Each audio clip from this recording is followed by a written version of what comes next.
Halo sobat pencinta Donghua, kali ini kita akan melanjutkan cerita Battle Through the Heavens Benua Kaisar. Cerita dan video ini diambil dari channel Mebarta. Tanpa banyak basa-basi, mari kita simak alur ceritanya.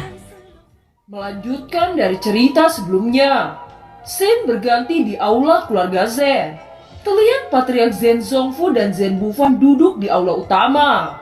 Pria parubaya yang membawa Xiaoyan sebelumnya segera melaporkan segala sesuatu yang terjadi. Zen Bufan tampak pahit sedangkan Zen Zongfu diam tanpa ekspresi. Setelah melaporkan semuanya, pria parubaya itu membungkuk sebelum berbalik pergi. Setelah itu sebuah bola kaca samar berwarna biru muncul di tangan Zen Zongfu. Zen Zongfu melihat tanda samar yang terpancar dari bola kaca itu lalu berkata, "Saudaraku, orang itu adalah pembunuh terkuat bernama Guyin. Dia berasal dari aliansi bayangan," ucap Zen Bufan. "Ya, saya mengetahuinya. Aliansi bayangan mengirim pembunuh yang kuat saat ini. Untung saja kita membuat persiapan dan menggagalkan misi mereka," ucap Zen Zongfu. "Saudaraku, setelah kejadian ini bagaimana cara kita melindungi Xiaoyan?" tanya Zen Bufan. "Tenang, saya mempunyai cara untuk melindungi Xiaoyan. Saya bisa memastikan bahwa Xiaoyan tidak akan berada dalam bahaya. Anda harus mengerti bahwa situasi telah sampai pada tahap ini. Jelas saya tidak ingin melakukan sesuatu yang setengah-setengah," ucap Zen Zongfu. "Bagaimana cara Anda mengurus Guyin ini?" tanya Zen Bufan. "Saya sudah menanyakan tentang latar belakang orang ini. Saya hanya mendengar Guyin mencari seorang wanita yang bernama Xin-Er. Jadi saya memanfaatkan Xin-Er untuk menakutinya," ucap Patriark Zen Zongfu.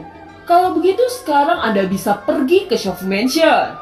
Ingat untuk membawa beberapa barang bagus," ucap Zen Bufan menatap Zen Zongfu dengan tatapan menghina.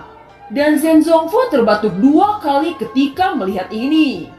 "Baiklah, saya punya banyak hal untuk dilakukan," ucap Zen Zongfu berdiri dan meninggalkan aula. Scene berganti di kediaman Shofu Mansion. Wajah Nan Erming menunjukkan tanda-tanda hilangnya vitalitas. Kondisinya sangat lemah pada saat ini. Jika ramuan kehidupan tidak cepat-cepat dimurnikan, maka nyawa Nan Erming tidak dapat ditolong.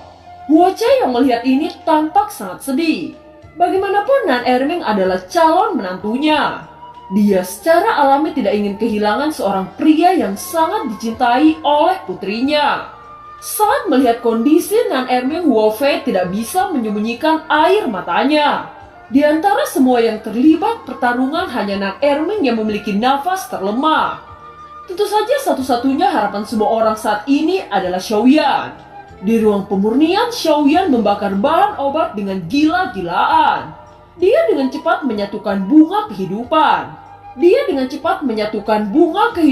Air giukuan, rumput mati, buah kehidupan, dan 190 aroma herbal semuanya ditutupi oleh api surgawi. Setelah 2 jam memurnikan bahan obat, akhirnya di atas langit awan guntur mulai mengembur. Xiaoyan dengan cepat membuat perisai api surgawi. Guntur yang terjadi 2 kali berturut-turut telah menarik perhatian banyak orang di luar Shofu Mansion. Jadi awan guntur ini muncul 2 kali dalam 1 hari di atas Shofu Mansion.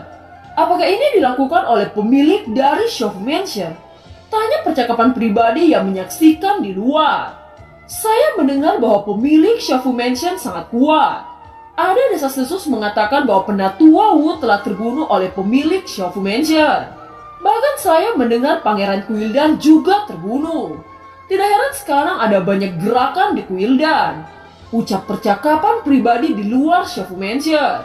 "Tahukah Anda bahwa di masa lalu pemilik Kuildan memiliki seorang putra muda yang dikatakan sangat berbakat? Tetapi mereka terbunuh oleh tangan pemilik Shofu Mansion. Saya takut perang besar akan terjadi," ucap orang-orang yang berada di luar Shofu Mansion. Berita tentang kematian Penatua Wu dan Pangeran Dandan menyebar dengan cepat di seluruh kota Jucheng. Berita itu seperti bom saat meledak ke telinga dan telinga lainnya. Siapa yang menduga bahwa ada seseorang yang berani menyinggung Kuildan di kota Jucheng ini? Di sisi lain, Xiaoyan terbang di atas Shofu Mansion untuk menghadapi pil petir. Dia tidak memiliki rasa takut untuk menghadapi bencana pil petir dari pil tingkat 6.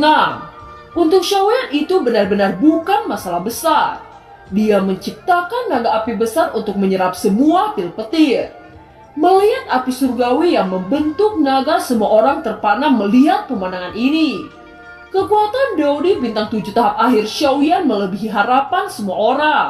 Setelah Xiaoyan berhasil mengatasi pil petir, dia memasukkan pil kehidupan ke botol batu giok. Baru kemudian dia mendarat dan segera memberikan kepada keenam timnya yang terluka. Xiaoyan memegang kepala Nan Erming dan kekuatan jiwa yang agung memasuki pikiran Nan Erming. Semua roh hantu di tubuh Xiaoyan memasuki tubuh Nan Erming. Pada saat yang sama, Xiaoyan melihat jiwa Nan Erming berangsur-angsur menjadi transparan. Itu menunjukkan bahwa jiwanya hampir tersebar oleh racun jiwa yang mematikan. Dengan ramuan kehidupan ini setidaknya bisa memberi Nan Erming sedikit waktu untuk mencari penawar racun jiwa. Nan Erming, saya berjanji akan menemukan cara untuk menyelamatkan Anda sesegera mungkin. Ucap Xiaoyan menarik kembali kekuatan jiwanya pada tubuh Nan Erming. Dia segera membuka mata dan melihat mata Huaifei yang dipenuhi dengan air mata. Jangan khawatir, saya pasti menemukan cara untuk menyelamatkan Nan Erming. Anda di sini untuk menemaninya, ucap Xiaoyan. Melihat Xiaoyan berbicara dengan serius, Huaifei mengangguk. Dia dengan cepat mengusap air mata dan menggenggam tangan Nan Erming. Saat ini Xiaoyan memandang kelima orang yang berbaring di kolam obat. Tetapi kondisi mereka berlima tidak separah Nan Erming. Setelah tubuh mereka menyerap ramuan kehidupan, wajah yang semula pucat sekarang tampak kemerahan. Terlebih lagi masih ada ramuan pemulihan yang dibuat khusus oleh klan Yao, yang memiliki efek pemulihan sangat kuat pada orang-orang yang terluka parah. Xiaoyan melihat bahwa beberapa orang lain baik-baik saja. Dia berbalik dan berkata kepada Yao Tian, "Guru, situasi Nan Erming sangat buruk. Apakah ada yang bisa Anda lakukan?" Ucap Xiaoyan memandang Yao Tian. Sekarang ia tidak punya pilihan selain meminta bantuan kepada Yao Tian. Yao Tian mengurutkan kening dan berkata, "Tubuh Nan Erming sudah terserang racun jiwa yang mematikan. Satu-satunya cara untuk menyembuhkannya adalah membentuk tubuh kembali."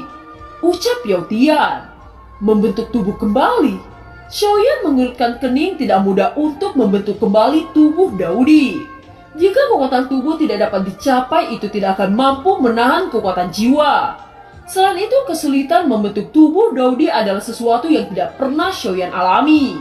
Yao Tian mengangguk lalu berkata, "Ya, bentuk ulang tubuhnya.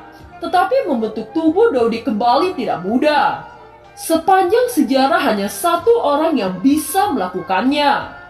Ucap Yao Tian. Semua orang diam-diam mendengarkan percakapan antara Xiaoyan dan Yao Tian. "Siapa itu? Bisakah Anda menemukannya?" tanya Xiaoyan. Yao Tian berhenti sejenak, lalu menggelengkan kepalanya dan berkata dengan sedih, "Orang itu tidak akan dapat ditemukan. Dia adalah Kaisar Iblis Tua yang memberimu formula yang tiada taranya." Ucap Patriark Yao Tian. "Kaisar Iblis Tua?" ucap terkejut Xiaoyan. Mendengar ini, Yao Tian mengangguk. Xiaoyan segera tenggelam dalam pikirannya. Bagaimana dia bisa melupakan ini? Semua peninggalan formula obat Kaisar Iblis Tua ada di tangan Xiaoyan. Ada beberapa formula obat yang membuat Xiaoyan tidak cukup kuat untuk membukanya. Sekarang dia telah dipromosikan menjadi alkemis tingkat 7. Sudah waktunya untuk mencari formula yang disebutkan Yao Tian untuk membentuk tubuh Daudi. "Aku akan segera menemukannya," ucap Xiaoyan yang tidak menunda lagi saat mengeluarkan semua formula obat yang diwariskan Kaisar Iblis Tua. Yao Tian melihat ini meneteskan air liurnya ketika melihat Xiaoyan mengeluarkan semua formula obat. Apakah mungkin Xiaoyan akan mendapatkan formula obat yang bahkan Yao Tian tidak pernah melihatnya? Formula yang dimiliki oleh Kaisar Iblis Tua adalah sesuatu yang didamba-dambakan oleh para semua alkemis. Sekarang setelah Xiaoyan mengeluarkan semua formula yang diwariskan oleh Kaisar Iblis Tua, bagaimana Yao Tian tidak terpana? Sejauh ini Xiaoyan masih tidak menemukan formula yang dikatakan bisa membuat tubuh Daudi. Xiaoyan terus mencari dan membaca setiap formula yang selama ini belum pernah dia buka. Tiba-tiba Xiaoyan melihat sebuah benda hitam di sudut formula obat lainnya. Bentuk benda ini sangat berbeda dari formula lainnya. Sebagian besar formula lainnya adalah gulungan. Namun kali ini itu aneh dan tampak seolah-olah layaknya batu hitam. Ini adalah batu kehamilan dewa. Ucap Xiaoyan tiba-tiba teringat sesuatu. Segera dia mengobrak-ngabrik cincin dan mengeluarkan gulungan-gulungan hitam yang agak rusak. Tetapi Xiaoyan tidak membuka gulungan itu.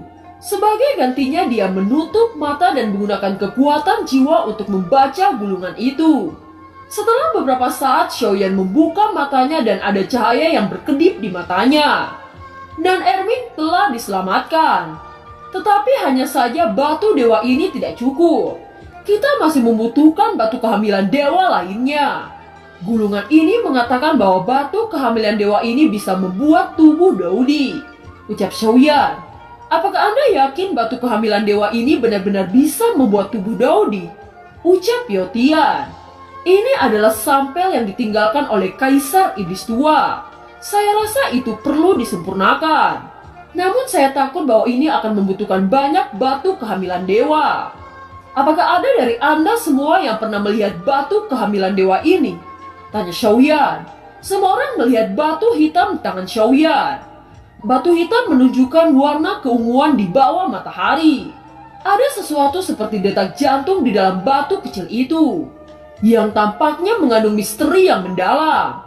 Namun semua orang menggelengkan kepala dan berkata bahwa mereka belum pernah melihatnya. Ketika Xiaoyan merasakan putus asa setelah melihat bahwa tak satu pun dari mereka yang pernah melihatnya, Chaos Immortal di sampingnya mengerutkan kening dan merenung sejenak. Dia tampak mencari ingatannya yang mendalam. Dia berpikir untuk waktu yang lama namun masih tidak menemukannya. Segera dia menoleh ke Huo Fei lalu berkata, "Huo apakah Anda pernah melihat batu ini sebelumnya?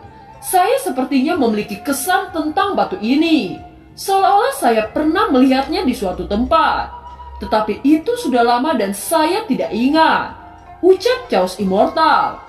Perlahan-lahan Huo Fei berjalan dan memandangi batu kecil berwarna hitam di tangan Xiaoyan. Huo Fei sedikit mengeringit saat merasakan hal yang sama dengan Chaos Immortal. Bahwa batu kecil ini sepertinya dia pernah melihat di suatu tempat. Pada saat ini Chaos Immortal mencoba mengingatnya lagi dan lagi. Setelah beberapa saat Chaos Immortal akhirnya mulai mengingat dan dia langsung berteriak. "Saya ingat di mana saya pernah melihat batu ini. Itu berada di pangkalan rahasia. Saat ketika saya masih kecil saya melihat batu ini di pegunungan primitif yang berada di keluarga Warcraft. Pangkalan rahasia itu memiliki batu seperti ini yang bahkan jauh lebih besar. Ayah saya pernah bilang bahwa batu ini disebut batu kehamilan dewa." Ucap Chaos Immortal. Pegunungan primitif. Ucap Xiaoyan sedikit terkejut. Ada desas-desus bahwa di pegunungan primitif ada banyak bahan obat yang berharga. Namun di pegunungan primitif adalah tempat yang paling dilindungi oleh keluarga Warcraft. Mengingat hal ini, Xiaoyan segera berkata kepada Huo Chai, "Bibi Huo, pegunungan primitif adalah tempat paling terlarang di keluarga Warcraft. Apakah Bibi Huo mengizinkan jika saya memasuki pegunungan primitif?" Ucap Xiaoyan. Huo Chai tersenyum dan berkata, "Xiaoyan, lebih baik kita berangkat ke keluarga Warcraft dan meminta izin pada Batian. Lagi pula Batian merupakan patriark keluarga Warcraft dan seharusnya tidak akan ada hambatan." Ucap Huo Chai. Mendengar kata-kata itu Xiaoyan sangat lega. Setelah itu ia berkata lagi, "Ayo pergi sekarang. Yang terbaik adalah tidak menunda banyak waktu." Ucap Xiaoyan yang membungkus tubuh Nan Erming dengan api surgawi dan bergegas untuk berangkat. Xiaoyan menoleh ke Yalau lalu berkata, "Guru, saya akan meninggalkan beberapa orang untuk menjaga Anda. Anda bisa tinggal di Shofu Mansion dan menunggu saya kembali. Orang-orang Shofu Mansion pasti melakukan Anda dengan sangat baik." Ucap Xiaoyan kepada Yalau. Yalau mengangguk. Dia mengerti sekarang Xiaoyan sangat cemas. "Sun Anda juga tinggal di Shofu Mansion. Tidak aman bagi Anda jika ikut di pegunungan primitif." Ucap Xiaoyan. Xiaoyan Gege, Sun Er mengerti. Ucap Sun Er tersenyum. Setelah membuat persiapan, Xiaoyan mengikuti Cailin menuju lubang cacing yang mengarah ke keluarga Warcraft. Di dalam kota Jucheng, kerumunan yang melihat kelompok besar pasukan Xiaofu berpikir bahwa Xiaofu dan Kuildan akan pergi berperang. Dan film pun berakhir. Terima kasih telah menyimak dari awal sampai akhir ya. Sampai jumpa.